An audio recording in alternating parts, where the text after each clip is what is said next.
دوه شپې مخکې هندوستان د پاکستان په سرحدونو باندې تقریبا 28 الوتکې را الوزولې وې، خو د هغوی په خپل سرحد کې وې. هغوی ولا د ډریل نوم ورکړو، خو په څونه علاقه چې د پاکستان سرحد سره راځي، مقبوضه کشمیر ورسره راځي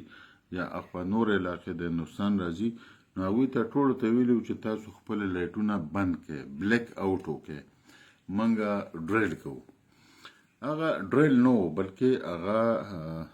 د شپې په تیاره کې په هندوستان غوښتل چې په پاکستان باندې یو بل برید وکړي، خو په وخت باندې د پاکستان انټیلیجنس ته اطلاع راورسېده، د پاکستان ټول چې کوم خفیه ادارې دي هغوی ته اطلاع راورسېده. هغوی په هغه وخت باندې د هندوستان چې کوم د سلامتۍ ذمهوار دی کس دی، هغه ته ټلیفون وکړو چې وروره ستاسو راړه خو دا لوبه روانه ده، خو ستاسو مونږه سل ټارګټ یې ستاسو مونږه لاک کړي دي، لکه ستاسو یو غلط قدم اوچتوله او د دلته به 100 بټنې به مونږه وو، او هغه 100 ستاسو په هغې کې به صنعتي کارخانې هم وي، په هغې کې به غټ هسپتالونه هم وي، په هغې کې به غټې ستاسو د کارخانو تاسو چې پکې وسلې جوړوي هغه غټې کارخانې به هم وي، او په هغې کې به ستاسو ټرینونه هم وي، په هغې کې به ستاسو هر هغه څیز وي، او په هغې کې کیدای شي ستاسو ډیمونه مو وویشتل شوي، خو 100 داسې ستاسو ځایونه دي چې هغه موږ لاک کړي دي، او صرف یو بټن وهل دي، نو هغه به د یو بټن سره دغه ټول تباه کېږي. نو اوس سوچ وکړئ چې په وروستو ځای او که په شا راځئ، که راځئ خو یا بسم الله. د هغې نه پس چې څنګه دا پیغام هغوی ته ورسېده، نو هندوستان سمدستي خپل ډریل یا جنګي مشقونه که ورته وایه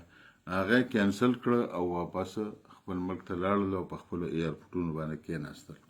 د دې مطلب دا دی چې هندوستان قلار نه دی ناسته، هندوستان به هر کله ګزار کوي او خامخا به ګزار کوي، ځکه چې مودي بیخي لیونی شوی دی او باقي خلکو لیونی که، نو اوس به هغوی څه نه څه حرکت کوي. خو زما خپله اندازه دا ده، زما خپل اټکل دا دی چې هغه به دا جنګ د کشمیر په پوله باندې کوي،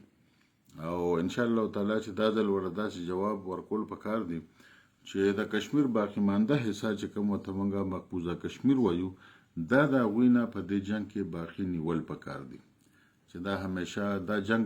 دا لوبه د همیشه لپاره ختم شي. بیا وروستو کینو مذاکرات په پې کوو، لکه څنګه چې هغوی وي چې وروستو به کینو مذاکرات په پې کوو.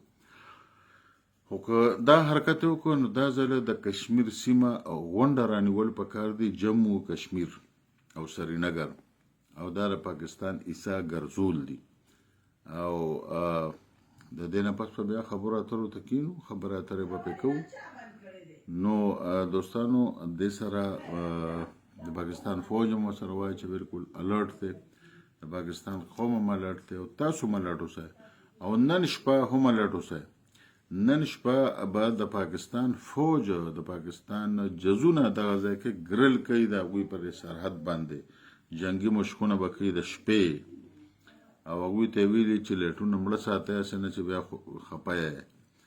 نو نن به ورته پاکستان دغلته په